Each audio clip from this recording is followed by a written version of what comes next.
Good evening, everyone. And today we are back with another series of the Learning Quest being given to you by Alumni Returns. We have with us Ms. Rakhi Pandey, who was our alumna from the batch of 2011-12.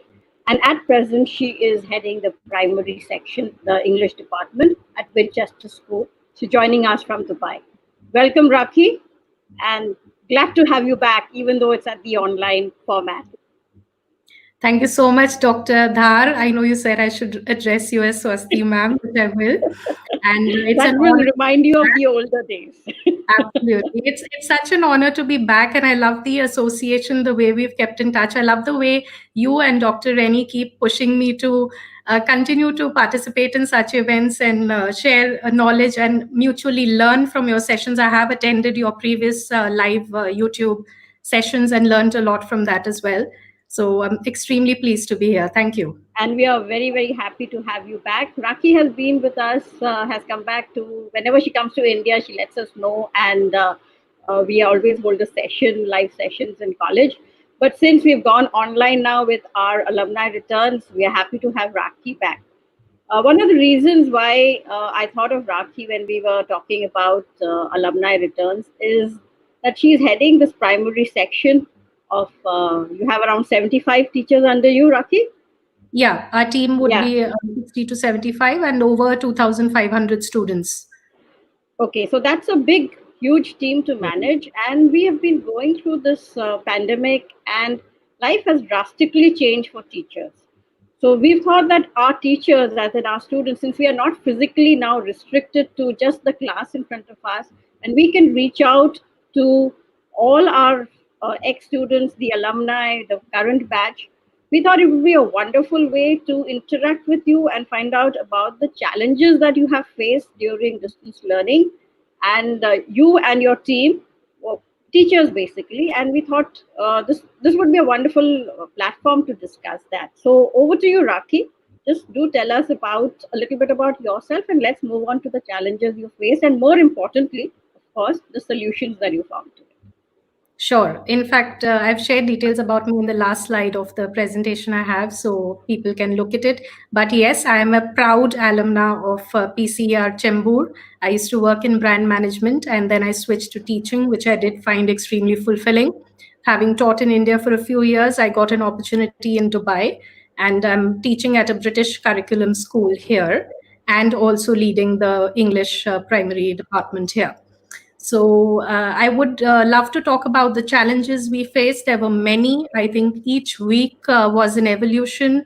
The learning curve was very steep for us, and we all had to jump into the new world of ICT, which was the biggest challenge of all, because not everyone in our team is equally oriented towards proficiency with ICT tools. And yet we had to figure out an online medium of instruction and how to carry the pedagogy, the curriculum, and everything else that went with it. So I have penned down a few of my thoughts here.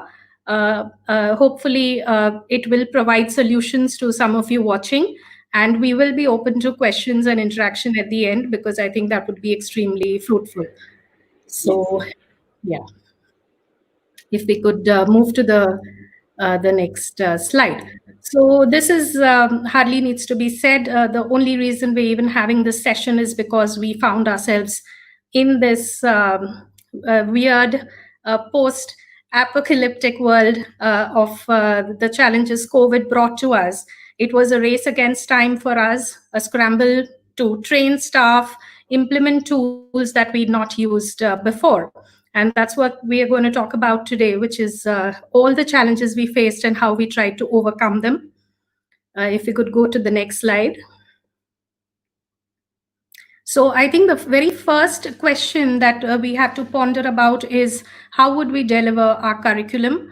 Does it need modification? Yes, it did. Did it need adaptation? Indeed.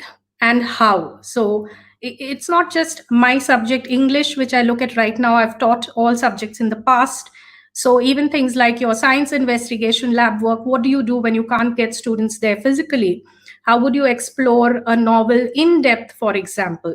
So you could deliver a grammar lesson easily, perhaps you could deliver a regular comprehension lesson easily, but what about these things? So we came up with certain solutions. We found a way, and we realized curriculum does need a bit of modification and adaptation. So instead of, say, children physically doing science investigation, you expose them to videos. You try and find easy ways for them to do the investigation at home. So it requires a lot of groundwork in terms of reading. If we can go to the next slide, certain solutions mentioned there. We had to try and avoid compromising on content. So that's a suggestion I have, that we may change the medium of instruction. There's a lot of research and self-study oriented lessons or tasks that you can include in your lessons, but let's try and avoid compromising on content. So what we realized worked with our students is to share a lot of online resources. We sometimes took them through TED Ed lessons in our live classes, some of them in online recorded lessons. We had to look for digital libraries, ebooks, and I really appreciate, for example, the Sharjah government made its entire digital library available for free. So it's uploaded its books for free and anyone can access them. And these kind of initiatives. We also had a lot of content providers that we use provide content for free during these 3 months. I'm sure many schools are aware of this, and we took full advantage of those resources. So just a few examples here, because I can't get into the entire curriculum at this point. But even when it comes to reading lessons, we had some brilliant reading lessons where you put in the story on a PowerPoint. You can even have a green screen at the background and get someone to record it with visuals. So you do have a face-to-face interaction with children where the child can see the teacher reading out the story and see the visuals in the back. So these kind of creative solutions were found. This was another challenge that came up. How should you do your timetabling for the distance learning? Should you exactly copy the school timetable? I know certain schools followed that approach, which we didn't. And I'll share what I feel is the right approach. How many students should you club in an online classroom? We had a learning curve too. We started with a plan for 300 in one class and then 150. And then we came down to around 68 because our physical classrooms used to have around 34 students. So we clubbed 2 classes together. Should it be synchronous or asynchronous? And what is the impact of screen time, not just on students, but on our staff as well, on all of us? So let's look at some of the solutions that we found in the next slide. So my recommendation is do not mimic the school timetable directly. You need to limit the screen time. So you can decide to have, say, 2 to 3 live lessons, and the rest should be recorded lessons. So as you can see, it's a good blend of synchronous and asynchronous learning. You need to put in 10 to 20 minute breaks in your schedule to give the children a little time for a snack or to go and have some water, just to rest a bit, take their eyes away from the screen. Online lessons also help it to become student-paced. So if the child is not well today or is unable to do the task today, it gives them freedom to complete it later. One idea that worked really well with us is our weekend is Friday and Saturday. So Thursday is the last day of the week, and we decided to keep it as a no screen day. So there were no live classes on Thursday, and this move was appreciated by parents a lot. So this is something that really works. And then, it's just 4 days for children for their screen time. And if they need to get into any consolidation of their work or their study, they do have an extended weekend for that. So yes, it's a good idea to limit the number of students. We started with a very big group, which became very difficult to manage. So going ahead, it would be better to stick to the in-class size that you have. But there is another rider to this, that when we clubbed 2 classes together, it helped because you could have one teacher be the backup for the other teacher. So in case there are connectivity issues, if the teacher can't connect on that day, you have the class teacher or the subject teacher of the other class who can pitch in and take the lesson. So that kind of teamwork is required. So that could be a call that you take. It's very important to get parent buy-in. You can never make all parents happy at any time. I think every educator would agree. There are always different groups of parents with different issues, but it is always a good idea to send a parent survey out, and this could help you inform your planning, take some key decisions, and get parents, sort of a buy-in from them about what you want. So let's go to the next. Okay, now this was really something that I would say we were working on all of these months. I think we've done 4 months of distance learning here. So how do you ensure they attend the classes? How do you assign tasks when they're not in front of you? How do you ensure that they actually do those tasks, right? Because you're not there to make them do it. Assessment, exams, of course, children were very happy or find their final exams. I mean, the keyboard exams were all either postponed or cancelled. There was formative that was looked at. And of course, for us, a big question, because we work on collaborative tasks, that's our objective. How do we ensure collaboration, assessment for learning, task differentiation? So let's look at how we solved some of these issues in the next slide.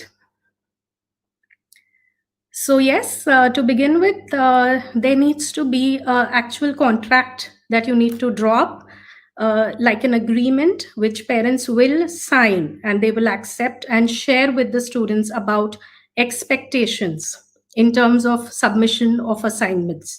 And this is really important. Otherwise, you will keep having your classes, but you will have nothing to show for your formative assessments, because formatives, doing a formative assessment and deciding to take the final grade on that basis was what we decided to do. And of course, on the basis of the students' performance for the first 2 terms. But you would still need to have their assignments in hand, and you cannot really force children to do this. So there needs to be this very clear agreement that you need to send out as an institution to all your parents. One strategy that we adopted for all our live sessions for all subjects was that there would be live questioning. It would not be a monologue. You would, in fact, if you come into any of our classes, you would find students talking, because they would be asked questions to stimulate critical thinking. It would be interactive. We used Microsoft Teams, which allows children to even chat. So we would have them put in their responses there. We would tally with who all have responded, who all haven't, because I'm sure many teachers must have noticed there are children who log into these sessions, lower the volume, go right back to sleep. So, we had to stay a step ahead, because children are the smartest of all. They find every possible loophole. Similarly, you have to set tasks with uploaded lessons. If you have certain tasks to be done, they should be very clearly mentioned. You need to have a virtual attendance form that the child can go and sign independently. I'm sure all of you used online platforms. You have to make your lessons interesting, because remember, now you're not physically in front of the child, you're talking through a camera. So you have to use videos, you have to make them do live polls, quizzes. You can do go through TED lessons, because they're so beautifully integrated. They come with a quiz, discussion points, they come with an assignment that they can do at the end, and you can get actually children to do this in front of you in the live lesson. And we saw that our attendance didn't wane at all. Children, we actually got mails from parents saying that our students were looking forward to each class, and they would eagerly sit in front of the device. So that is then your battle won, half the battle won, when the child proactively wants to attend your class. One thing we realized is we really had to focus on the importance of note-taking skills for children. Very, very important. Listening skills, of course. This is one good opportunity for you to encourage innovation. We had children animating a scene from Macbeth and showing it to us virtually, because now they're sitting at home, they have the time to do this. So you can encourage research. We encourage student-led lessons, get them, depending on their age, to lead the lesson. Tell them, today you will bring your PPT or something you've prepared, and you will explain this to your peers. And that works well. We've all studied that, right? That the best way to learn is when you teach it to someone else. And that really works well in this forum as well. I just like to mention here that I tried out a pilot, which I did myself. I led it in my school for the NGRT UK assessment. We invigilated it on a webcam, and it was actually very challenging. We did it as a pilot with a few students. It did work, and but I would say this is not the ideal solution for exams yet. And I think this requires a little more thought about how we would assess students, because it became very cumbersome to invigilate children on camera during the course of the exam. So I would suggest formative assessments, because it gives you a very good idea of where the student stands. Project-based, submissions, again, which require thinking skills. There is no rote learning involved. That would be the best way. I would say encourage children to become independent by self-marking. You can even get into peer marking if tools allow, and I'll come to which tools allow that. And you must share your rubric with students. So it's a good idea. Believe me, we saw children really evolving even during distance learning in their understanding of where they had to improve the minute you empower them with a rubric. So let's look at some of the other challenges that we faced. Okay, so this is related to the same set. I mean, these are the solutions. I'm sure you've already heard of these, or this would be a whole different session to go through all of them. Mentimeter allows for live polls. Pear Deck is a brilliant tool for collaboration, because in your live lesson, you can have children responding. It's a great tool for AFL also. We've done many lessons with that. I have tons of work samples to show you for that if you are interested. ClassKick allows even for self-marking. So ClassKick is another brilliant tool where you can see the child's progress live during your class as the children log in and do their task. They can even collaborate on ClassKick, work in teams. Padlet, I'm sure everyone knows, this is one of the ones we've been using for years. Feedback, it helps you capture feedback permanently. And one tip I have, which comes from experience, use a tool which requires login.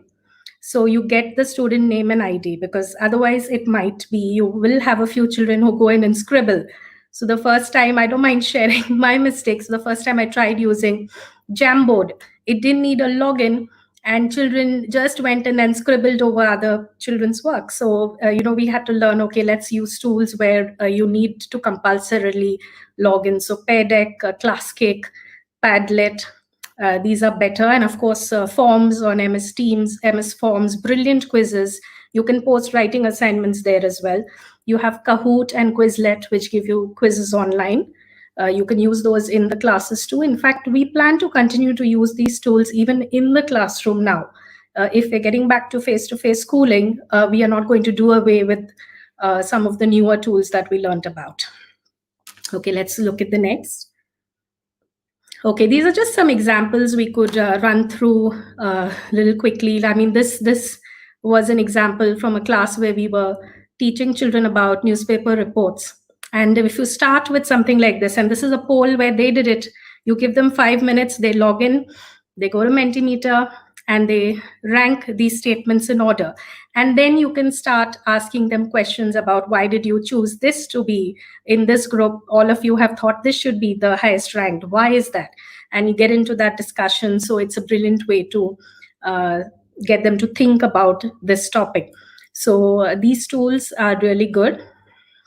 And it helps you know who's actually in your live lesson, who's paying attention, who's responding, which is very important, because we did find a certain percentage of students would log in, and when you call out their names, they would not respond.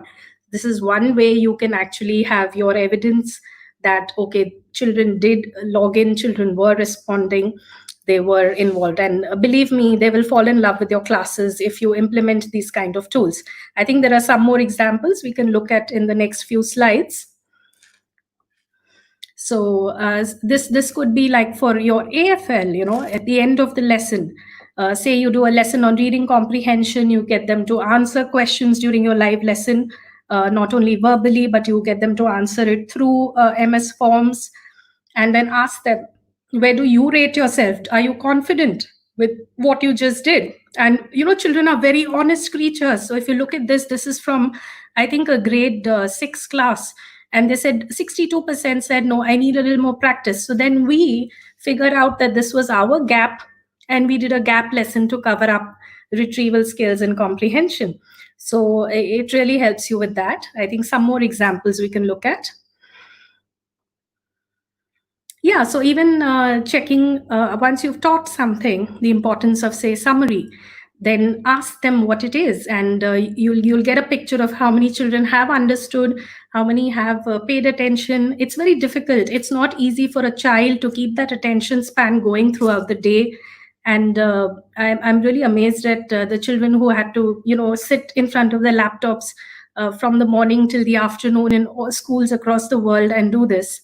And I appreciate the fact that they responded so well. And once you get to know how much they've understood, again, it helps you either solve the problem in the lesson itself. One more tip is you can keep 5 or 10 minutes after the duration of the live lesson and ask children to stay back. So here, the few who are not clear about it, you can ask them to stay back and finish and explain it right then and there and take care of the problem there itself. So you could do it even if it's a maths sum they didn't understand, some science concept. You can share extra resources with just that group of students. You can do intervention lessons. We actually found we had to do intervention lessons for some students to help them to understand the concepts better. So that's something, if you figure out into your timetable at the planning stage, it would really help. So yeah, some examples of how we did our assignments online. So what I'm trying to say here is you don't need to stop with imparting the skills you want your students to have. It's very easy to do it online as well. All it needs is a little thought and creativity from your end. This is just one example, but we've had lessons, and I would be happy to share that expertise. You can write into me, call me if you need ideas on how to meet your learning outcomes. Okay, so here you can see this is a big write assignment where children actually wrote. They wrote their newspaper articles, they wrote essays, they wrote stories, they wrote adventure stories, and they submitted it online. We had grammar reviews done here. We had it done for math, science, all of it. This snapshot on the top right that you see is Jamboard, is from Jamboard, from Pear Deck, where they get into the lesson, you put the task, and they're doing it in front of you. Okay, we can go to the next slide.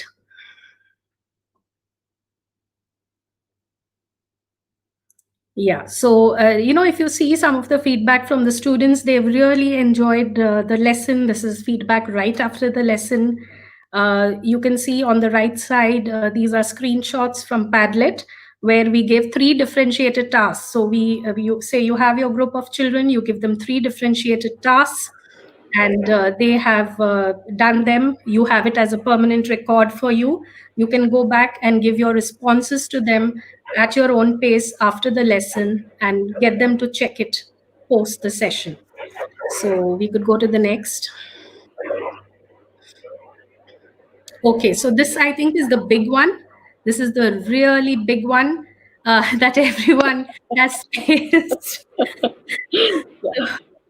This is, I would say, we had many hours of meetings and discussion, many, sessions to discuss these issues. How do you manage this? We had parents interrupting live sessions, because they were sitting right next to their children, next to the device, and saying, no, I don't think this is how you should do it, teacher. This is what you should do. We had parents prompting children to give the right answer because they wanted their child to do well in the live lesson. We had children typing unfortunate things to each other if we allowed them the freedom to respond freely. And I'm sure this is world over. When I've compared notes with others, it's not region specific. Connectivity, I will come to that later because that is sometimes specific to countries. I know in India, the big question is, do children have devices? Do families have that? Do you have connectivity? We'll discuss that a little later. So class control, not just students, but parents too. That's what we're talking about. So it's not an easy, there's no easy solution, but let's look at some of what the things we tried to do. One is we could go to the next slide. So to start with, you do need an agreement for behavioral expectations. What we did is in every lesson, our first two slides were statements about what we expected, that they will not misuse the forum, they will not type anything inappropriate, they will watch their language. And if you look at some of the points on the slide, we also had to reach out to them. We had to give a lot of positive reinforcement to students who did well, and that really works. When you praise a child for really handling something well, for responding maturely, it sets quite a good model for the rest of the students. And I think I saw this evolution over the last, say, 3 to 4 months, when children realize that whatever they type unthinkingly to be cool, maybe with their friends or peers, it is being seen by everyone. And when that sunk in slowly, and we all know the stages of moral development. We know at what stage children do something only because an adult tells them to, or because they will get a reward, or they will be perceived in a certain way.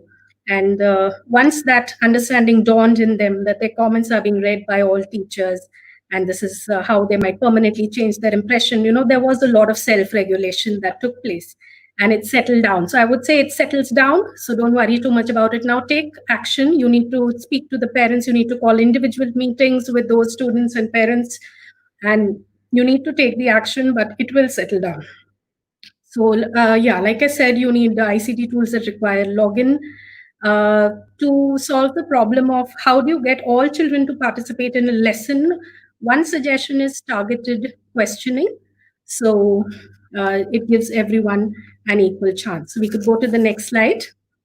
So just coming towards the end of the session. Yeah.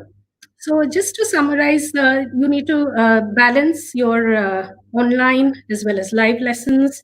The new ICT tools you've discovered during distance learning, you need to continue to use them even once school begins face-to-face, because you never know what's around the corner. And to me, I put in this little bit about future scenario because I feel it will move to blended. I think future schools will think of online and blended learning. There will be a great demand for online content providers. We are ourselves looking. I would love to find somebody who does reading assessments online. And we definitely need digital libraries, content. So there's a huge market out there for this. And whoever jumps into this is going to really do well, because every school is going to need this. So I think that's about it. Maybe we could go to the next part of it, where we'd be open to discuss this further with those who've been watching. I want to thank everyone who's been watching, and please do give your feedback on this link. And we're open. Rakhi, before we go on to the live questions, I have to ask you. I have taken down a few notes, and I want to ask you. You mentioned that no screen day, which is on Thursdays for you. So what exactly happens on is there no school? Is that a holiday, or what happens on no screen day? Do they do live interaction? Yeah, no screen day means no live lessons. So the child doesn't have to get ready and come in front of the laptop for a live lesson. What we do is, however, we upload certain recorded lessons, but it's all no screen activities. So like it could just be go and read this book, or go and create this little craft and do this little exercise for 10 or 15 minutes.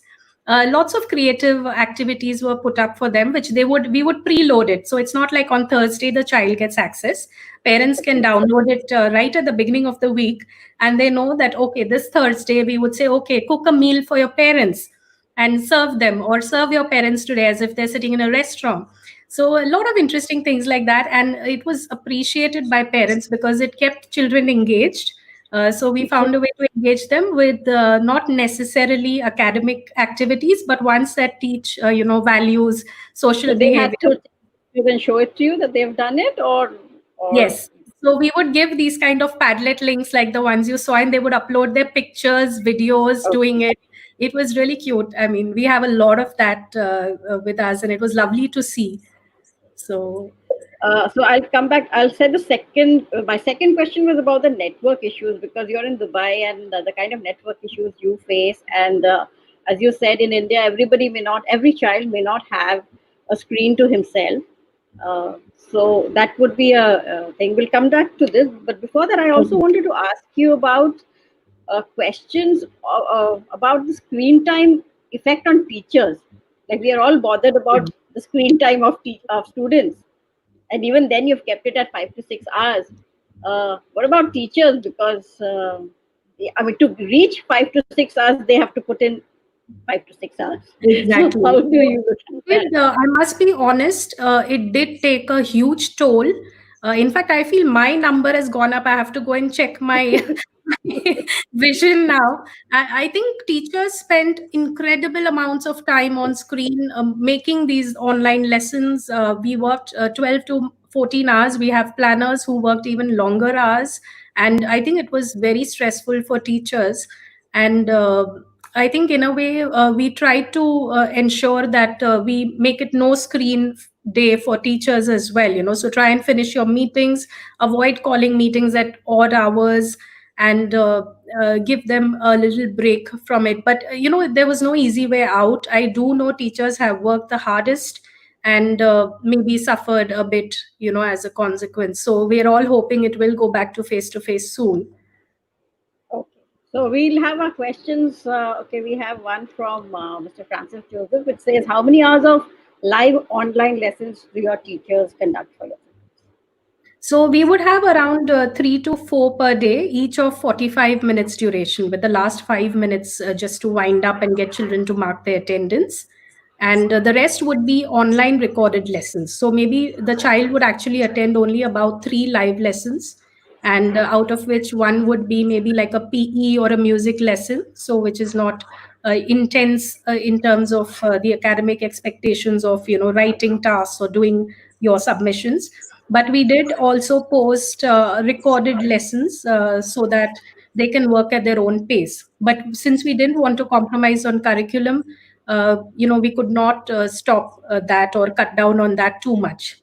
And we had some parents who felt the workload was too much, and we had some parents who felt children need to remain occupied because both parents were working, and if the minute the child is free, then the parent has to engage the child.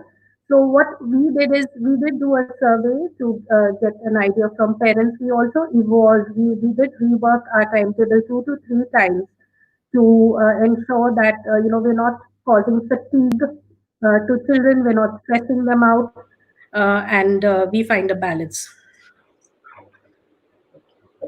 Uh, Raki, can you throw more light on the NGRT assessment? Yeah, so we do a lot of our students mandatorily have to go through a lot of these are GL assessments. If you just look it up, they have in fact a channel on YouTube as well. So NGRT, we do the progress test for English, PTE, we do CAT assessments also. These are mandatory for all students, but these were postponed by the bodies because these are physical.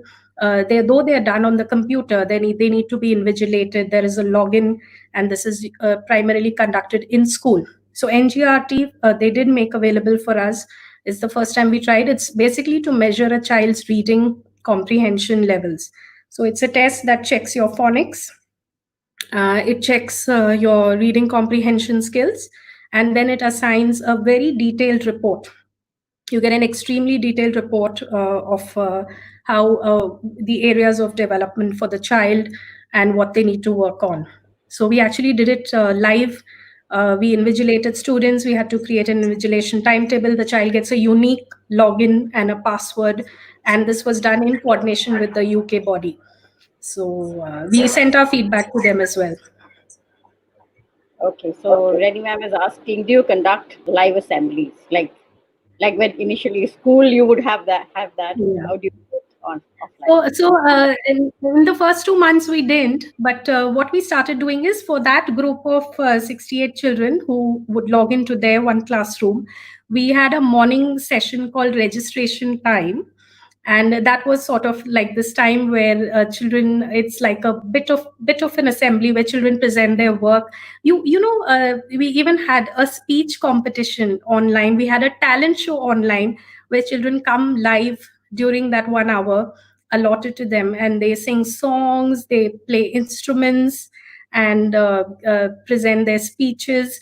So we did have that, and every morning we started off with the registration time where children were given certificates or motivated. They could come and speak. It was a free forum, and not exactly an assembly, but we did try to come as close to it as we could. Thanks. I think in case there are no more questions, we can wind up now. But Okay. basically, Rakhi, it was wonderful talking to you. Uh, I think this is the new form of talking. I've got so used to Yeah. seeing people online and talking that we say that we are talking. Because as like our students are seeing you as some of them are working because we have the alumni there. Many are working. We have our students, so we can understand, like what the challenges are. In fact, Reni ma'am is asking, but the flip side of online versus offline teaching, and I would like to add to this question that do you think we can ever come back to the normal that we knew? That's a very good question, and I want to even go back to the point you raised about connectivity right after this. So I feel it would be prudent to always plan for a possibility where there could be something unprecedented which causes you to switch to a blended form of learning, and I think blended is the way to go. I would not substitute classroom teaching with pure distance learning because there are many limitations. That's the flip side, in fact. So the screen time fatigue, there are some children who may not, you may not actually see them participating or achieving their outcomes. And so it's not a permanent solution. You can never have that. Especially when it comes to younger age groups, because older children are more independent, and when you have younger children, to motivate them through a screen is not always the best, not the easiest way to go. And so I would see in the future it would probably go blended. In fact, I think we are going to consciously ensure that we use keep our hand in, with ICT tools, so to speak. We are moving to digital resources now, no physical textbooks. And coming to the issue of connectivity, I attended a talk by Professor Sugata Mitra, and he said something very interesting. He said in India, the bigger question is, everyone says, you don't have devices, you don't have internet. But then he's traveled to villages, and I know people who work there, so I've spoken to them. Every man of the household will be holding a mobile phone, right? They all have. But if you ask him, will you give it to your child for 10 minutes for a class? He will say no, he's not going to. So that is the real issue. And a brilliant point by Professor Mitra. So I would say we need to find a solution to that what are you prioritizing? So every house has a device. You go into every slum in Mumbai too, and I'm from Mumbai, so I can say it with confidence. You will find a device, you will find a TV, or you will find some device they're accessing. But will they give it to their children for an online class? That is the problem we need to solve first. So I think they're not very comfortable handing over the device to the children rather than because uh, it's a very personal device. So yeah. we need a device which can be used exclusively Yeah, I think for. this is really like future shock. I mean, we need to, people will have to come up with solutions for cheaper devices. People will have to come up with the solutions for connectivity, because I feel we need to always keep in mind that this is just not going to disappear. We could be in this kind of a situation. And I think it's opening up a lot of new opportunities for educational institutions. I know many groups which are seriously thinking of launching their own online schools. And I've heard of parents who are willing to move their children to purely online schools as well, especially in households where you have one parent who's not working full time and can watch the children. They are seriously considering that possibility because it comes with lower fees as well. So I think this has caused a huge shift in the entire educational industry. And the smart ones will work with that and adapt to it rather than ignore it. Yeah, definitely. And I think this is a good time for if anybody from the government is listening.